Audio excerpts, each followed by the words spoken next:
Welcome back to ingenious accounts and commerce. Rectification of errors. റെക്ടിഫിക്കേഷനിൽ ഇന്ന് trial ബാലൻസിനെ affect ചെയ്യുന്ന എറേഴ്സിൻ്റെ rectification എങ്ങനെയാണെന്ന് നോക്കാം. സാധാരണയായി ഇത്തരത്തിലുള്ള എറേഴ്സ് ഒരു അക്കൗണ്ടിനെ മാത്രമായിരിക്കും അഫക്റ്റ് ചെയ്യുക. വൺ സൈഡഡ് എറേഴ്സ് ആയിരിക്കും. അതുകൊണ്ട് തന്നെ ഇത്തരത്തിലുള്ള എറേഴ്സിൻ്റെ റെക്ടിഫിക്കേഷൻ എൻട്രി എഴുതണമെങ്കിൽ സസ്പെൻസ് അക്കൗണ്ട് ഓപ്പൺ ചെയ്യണം. ദെൻ എങ്ങനെയാണ് സസ്പെൻസ് അക്കൗണ്ട് ഓപ്പൺ ചെയ്യുക, അതിൻ്റെ ആവശ്യകത എന്താണ്? റെക്ടിഫിക്കേഷനായി ഓപ്പൺ ചെയ്യുന്ന ഒരു ടെമ്പററി അക്കൗണ്ടാണ് suspense account. Trial balance tally ആയില്ലെന്ന് കരുതി അക്കൗണ്ടിംഗ് പ്രൊസീജിയേഴ്സ് ഒന്നും സ്റ്റോപ്പ് ചെയ്യാൻ സാധിക്കില്ല. അക്കൗണ്ടൻറ്റിന് അക്കൗണ്ടിംഗ് പ്രൊസീജിയേഴ്സുമായി മുന്നോട്ട് പോകണം. അതിനായി ട്രയൽ ബാലൻസിൽ വരുന്ന ഈ ഡിഫറൻസ്, ട്രയൽ ബാലൻസിൻ്റെ ഏത് സൈഡിലാണോ എമൗണ്ട് കുറവ് വരുന്നത് ആ എമൗണ്ട് സസ്പെൻസ് അക്കൗണ്ടിലേക്ക് മാറ്റി ട്രയൽ ബാലൻസ് ടാലിയാക്കും. അതായത് ഒരു ട്രയൽ ബാലൻസിൻ്റെ ഡെബിറ്റ് കോളം ടോട്ടൽ വരുന്നത് 2,90,000 ക്രെഡിറ്റ് കോളം ടോട്ടൽ വരുന്നത് 3,00,000 അവിടെ വരുന്ന ഡിഫറൻസ് 10,000 ആണ്. ഡെബിറ്റ് കോളത്തിൽ 10,000-ൻ്റെ ഡെബിറ്റ് ബാലൻസസിൻ്റെ എമൗണ്ട് കോളത്തിൽ 10,000-ൻ്റെ കുറവ് വരുന്നുണ്ട്. 10,000 ഷോർട്ട് ഡെബിറ്റ് ആണ് വരുന്നത്. ദെൻ ആ 10,000 ഡെബിറ്റ് ബാലൻസസിൻ്റെ എമൗണ്ട് കോളത്തിൽ എഴുതും സസ്പെൻസ് അക്കൗണ്ട് എന്ന പേരിൽ. അങ്ങനെ ട്രയൽ ബാലൻസ് ടാലിയാക്കും. പിന്നീട് എറേഴ്സ് ഐഡൻറ്റിഫൈ ചെയ്ത് ലൊക്കേറ്റ് ചെയ്തതിന് ശേഷം ഈ സസ്പെൻസ് അക്കൗണ്ടിലെ ബാലൻസ് അതാത് അക്കൗണ്ടുകളിലേക്ക് ട്രാൻസ്ഫർ ചെയ്യും. അങ്ങനെ സസ്പെൻസ് അക്കൗണ്ട് ക്ലോസ് ആവുകയും ചെയ്യും. ഓക്കെ, ഇനി ട്രയൽ ബാലൻസിനെ എഫക്റ്റ് ചെയ്യുന്ന എറേഴ്സിൻ്റെ റെക്ടിഫിക്കേഷനുള്ള സ്റ്റെപ്സ് ഏതൊക്കെയാണെന്ന് നോക്കാം. ആദ്യം identify the account affected due to the error. ഏത് അക്കൗണ്ടിനെയാണ് എറർ അഫക്റ്റ് ചെയ്തിരിക്കുന്നതെന്ന് ഐഡൻറ്റിഫൈ ചെയ്യണം. അതിനുശേഷം അസർട്ടൈൻ ദ എമൗണ്ട് ഇൻവോൾവ്ഡ്. എത്ര എമൗണ്ട് ആണ് അഫക്റ്റ് ചെയ്തിരിക്കുന്നതെന്ന് അസർട്ടൈൻ ചെയ്യണം. അത് എക്സസ് ഡെബിറ്റോ ക്രെഡിറ്റോ ആണോ അല്ലെങ്കിൽ ഷോർട്ട് ഡെബിറ്റോ ക്രെഡിറ്റോ ആണോ, ഇതെല്ലാം അസർട്ടൈൻ ചെയ്യണം. അതിനുശേഷം റെക്ടിഫിക്കേഷൻ എൻട്രി എഴുതണം സസ്പെൻസ് അക്കൗണ്ടിൻ്റെ സഹായത്തോടു കൂടി. ഇത്രയുമാണ് ട്രയൽ ബാലൻസിനെ എഫക്റ്റ് ചെയ്യുന്ന എറേഴ്സിൻ്റെ റെക്ടിഫിക്കേഷനായുള്ള സ്റ്റെപ്സ്. നമുക്ക് കുറച്ച് ഉദാഹരണങ്ങൾ കൂടെ നോക്കാം. Credit sale to Ram ₹10,000 not posted to his account. Credit sale to Ram 10,000, ഇതാണ് ട്രാൻസാക്ഷൻ. അതിൻ്റെ കറക്റ്റ് എഫക്റ്റ് വരേണ്ടത് റാം അക്കൗണ്ട് അറ്റർ 10,000 ടു സെയിൽസ് അക്കൗണ്ട് 10,000. ഈ എഫക്റ്റാണ് വരേണ്ടത്. ഇവിടെ പറഞ്ഞിരിക്കുന്നത് ഈ entry not posted to his account. His account എന്ന് പറയുമ്പോൾ റാം അക്കൗണ്ട്. റാം അക്കൗണ്ടിലേക്ക് പോസ്റ്റ് ചെയ്തില്ല. റാം അക്കൗണ്ടിലേക്ക് മാത്രമാണ് പോസ്റ്റ് ചെയ്യാത്തത്. സെയിൽസ് അക്കൗണ്ടിലേക്ക് പോസ്റ്റ് ചെയ്തു, റാം അക്കൗണ്ടിലേക്ക് പോസ്റ്റ് ചെയ്തില്ല. റാം അക്കൗണ്ടിൻ്റെ ഡെബിറ്റ് സൈഡിലേക്കാണ് പോസ്റ്റ് ചെയ്യേണ്ടിയിരുന്നത്, അത് പോസ്റ്റ് ചെയ്തിട്ടില്ല. ദെൻ റാം അക്കൗണ്ടിൽ 10,000-ൻ്റെ ഷോർട്ട് ഡെബിറ്റ് വരും. ആ ഷോർട്ട് ഡെബിറ്റ് നമുക്ക് റെക്ടിഫൈ ചെയ്യണം.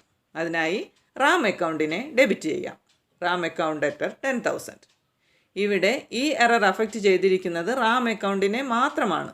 സെയിൽസ് അക്കൗണ്ടിലേക്ക് കറക്റ്റായി 10,000 പോസ്റ്റ് ചെയ്തിട്ടുണ്ട്. അതുകൊണ്ട് ഇനി സെയിൽസ് അക്കൗണ്ടിനെയോ മറ്റേതെങ്കിലും അക്കൗണ്ടുകളെയോ ക്രെഡിറ്റ് ചെയ്യാൻ സാധിക്കില്ല. മറ്റ് അക്കൗണ്ടുകളെയൊന്നും ഈ എറർ അഫക്റ്റ് ചെയ്തിട്ടുമില്ല.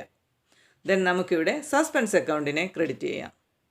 Then rectification entry Ram account അറ്റർ 10,000 ടു സസ്പെൻസ് അക്കൗണ്ട് 10,000. അടുത്തത് credit sale to Ram ₹10,000 posted to his account as ₹7,000. Same transaction തന്നെ, പക്ഷേ ഇവിടെ എറർ സംഭവിച്ചിരിക്കുന്നത് റാമിൻ്റെ അക്കൗണ്ടിൽ തന്നെയാണ്. റാമിൻ്റെ അക്കൗണ്ടിലേക്ക് പോസ്റ്റ് ചെയ്തപ്പോൾ 10,000-ന് പകരം 7,000 പോസ്റ്റ് ചെയ്തു എന്നാണ് പറഞ്ഞിരിക്കുന്നത്. അതായത് സെയിൽസ് അക്കൗണ്ടിലേക്ക് കറക്റ്റായി പോസ്റ്റ് ചെയ്തു, റാം അക്കൗണ്ടിൻ്റെ ഡെബിറ്റ് സൈഡിലേക്കാണ് പോസ്റ്റ് ചെയ്യേണ്ടിയിരുന്നത് 10,000. പക്ഷേ റാം അക്കൗണ്ടിൻ്റെ ഡെബിറ്റ് സൈഡിലേക്ക് 10,000 പോസ്റ്റ് ചെയ്യുന്നതിന് പകരം 7,000 ആണ് പോസ്റ്റ് ചെയ്തത്. 3,000-ൻ്റെ ഷോർട്ട് ഡെബിറ്റ് റാം അക്കൗണ്ടിൽ വന്നു. ആ ഷോർട്ട് ഡെബിറ്റാണ് നമുക്ക് റെക്ടിഫൈ ചെയ്യേണ്ടത്. അതിനായി റാം അക്കൗണ്ടിനെ ഡെബിറ്റ് ചെയ്യാം ഫോർ ₹3,000. ഇവിടെയും ഈ എറർ മറ്റ് അക്കൗണ്ടുകളെയൊന്നും എഫക്റ്റ് ചെയ്തിട്ടില്ല. അതുകൊണ്ട് തന്നെ മറ്റ് അക്കൗണ്ടുകളെയൊന്നും ക്രെഡിറ്റ് ചെയ്യാനും സാധിക്കില്ല. ദെൻ നമ്മളിവിടെ ക്രെഡിറ്റ് ചെയ്യേണ്ടത് സസ്പെൻസ് അക്കൗണ്ടിനെയാണ്. Then rectification entry Ram account അറ്റർ 3,000 ടു സസ്പെൻസ് അക്കൗണ്ട് 3,000. ഇനി next one. Credit sale to Ram ₹10,000 posted to his account as ₹12,000. Credit sale to Ram. Same transaction തന്നെ, പക്ഷേ എറർ വന്നിരിക്കുന്നത് this transaction posted to his account as ₹12,000. അതായത് റാമിൻ്റെ അക്കൗണ്ടിലേക്ക് post ചെയ്തപ്പോൾ 12,000 എന്ന് post ചെയ്തു എന്നാണ് പറഞ്ഞിരിക്കുന്നത്. അതായത് റാമിൻ്റെ അക്കൗണ്ടിലാണ് എറർ എന്ന് പറഞ്ഞിരിക്കുന്നത്. ദെൻ സെയിൽസ് അക്കൗണ്ടിലേക്ക് കറക്റ്റായി പോസ്റ്റ് ചെയ്തു. റാം അക്കൗണ്ടിൽ 10,000 പകരം 12,000 പോസ്റ്റ് ചെയ്തു. റാം അക്കൗണ്ടിൻ്റെ ഡെബിറ്റ് സൈഡിലേക്ക് 10,000 പോസ്റ്റ് ചെയ്യുന്നതിന് പകരം 12,000 പോസ്റ്റ് ചെയ്തു. 2,000 എക്സസ് എമൗണ്ട് വന്നു, എക്സസ് ഡെബിറ്റ് വന്നു. റാം അക്കൗണ്ടിൽ വന്ന ആ എക്സസ് ഡെബിറ്റ് നമുക്ക് ക്യാൻസൽ ചെയ്യണം. ഒരു ഡെബിറ്റ് ക്യാൻസൽ ചെയ്യാനായി ആ അക്കൗണ്ടിനെ നമുക്ക് ക്രെഡിറ്റ് ചെയ്യാം. ദെൻ റാം അക്കൗണ്ടിനെ ക്രെഡിറ്റ് ചെയ്യാം. ഇവിടെയും ഈ എറർ റാം അക്കൗണ്ടിനെ മാത്രമാണ് അഫക്റ്റ് ചെയ്തിട്ടുള്ളത്. അതുകൊണ്ട് തന്നെ മറ്റ് അക്കൗണ്ടുകളെയൊന്നും നമുക്ക് ഡെബിറ്റ് ചെയ്യാൻ സാധിക്കില്ല. ദെൻ ഇവിടെ ഡെബിറ്റ് ചെയ്യേണ്ടത് സസ്പെൻസ് അക്കൗണ്ടിനെ. Then rectification entry suspense account debtor 2,000 to Ram account 2,000. ഇനി next one, sales book overcast by ₹1,000. Sales book totalling ചെയ്തപ്പോൾ 1,000 കൂടുതൽ എഴുതി. 12,000 പകരം 13,000 എന്നാണ് ടോട്ടൽ എഴുതിയത്. ദെൻ ഈ എറർ എഫക്റ്റ് ചെയ്യുന്നത് സെയിൽസ് ബുക്കിൻ്റെ ടോട്ടൽ ഏത് അക്കൗണ്ടിലേക്കാണോ പോസ്റ്റ് ചെയ്യുക ആ അക്കൗണ്ടിനെയാണ് ഈ എറർ എഫക്റ്റ് ചെയ്യുക. ഇൻഡിവിജ്വൽസിൻ്റെ അക്കൗണ്ടിനെയൊന്നും എഫക്റ്റ് ചെയ്യില്ല. ടോട്ടൽ പോസ്റ്റ് ചെയ്യുന്നത് ഏത് അക്കൗണ്ടിലേക്കാണോ ആ അക്കൗണ്ടിനെയാണ് എഫക്റ്റ് ചെയ്യുക. ഇവിടെ സെയിൽസ് ബുക്കിൻ്റെ ടോട്ടൽ സെയിൽസ് അക്കൗണ്ടിൻ്റെ ക്രെഡിറ്റ് സൈഡിലേക്കാണ് പോസ്റ്റ് ചെയ്യുക. ദെൻ സെയിൽസ് അക്കൗണ്ടിൻ്റെ ക്രെഡിറ്റ് സൈഡിലേക്ക് 1,000 കൂടുതലായി പോസ്റ്റ് ചെയ്തു. അപ്പോൾ സെയിൽസ് അക്കൗണ്ടിൽ 1,000 എക്സസ് ക്രെഡിറ്റ് വന്നു. ആ എക്സസ് ക്രെഡിറ്റ് ആണ് ക്യാൻസൽ ചെയ്യേണ്ടത്. സെയിൽസ് അക്കൗണ്ടിൽ വന്ന ₹1,000 എക്സസ് ക്രെഡിറ്റ് ക്യാൻസൽ ചെയ്യണം. അതിനായി സെയിൽസ് അക്കൗണ്ടിനെ ഡെബിറ്റ് ചെയ്യാം. Then sales account debtor 1,000. ഒരു അക്കൗണ്ടിൻ്റെ ക്രെഡിറ്റ് ക്യാൻസൽ ചെയ്യാനായി ആ അക്കൗണ്ടിനെ ഡെബിറ്റ് ചെയ്താൽ മതി. അതുകൊണ്ട് സെയിൽസ് അക്കൗണ്ടിൽ വന്ന എക്സസ് 1,000 ക്രെഡിറ്റ് ക്യാൻസൽ ചെയ്യാനായി സെയിൽസ് അക്കൗണ്ടിനെ ഡെബിറ്റ് ചെയ്തു. ഇവിടെയും ഈ എറർ മറ്റ് അക്കൗണ്ടുകളെയൊന്നും അഫക്റ്റ് ചെയ്തിട്ടില്ല. അതുകൊണ്ട് തന്നെ നമ്മളിവിടെ ക്രെഡിറ്റ് ചെയ്യേണ്ടത് സസ്പെൻസ് അക്കൗണ്ടിനെയാണ്. Then rectification entry sales account debtor 1,000 to suspense account 1,000. ഇനി last one, purchases book overcast by 2,000. Purchases ബുക്കിൻ്റെ ടോട്ടലിങ്ങിൽ വന്ന എറർ ഓവർകാസ്റ്റ് ബൈ 2,000 കൂടുതൽ എഴുതി. ഈ എറർ എഫക്റ്റ് ചെയ്യുക പർച്ചേസസ് ബുക്കിൻ്റെ ടോട്ടൽ ഏത് അക്കൗണ്ടിലേക്കാണോ പോസ്റ്റ് ചെയ്യുക ആ അക്കൗണ്ടിനെയാണ് ഈ എറർ എഫക്റ്റ് ചെയ്യുക. പർച്ചേസസ് ബുക്കിൻ്റെ ടോട്ടൽ പർച്ചേസസ് അക്കൗണ്ടിൻ്റെ ഡെബിറ്റ് സൈഡിലേക്കാണ് പോസ്റ്റ് ചെയ്യുക. ദെൻ 2,000 കൂടുതലായി പർച്ചേസസ് അക്കൗണ്ടിൻ്റെ ഡെബിറ്റ് സൈഡിലേക്ക് പോസ്റ്റ് ചെയ്തു.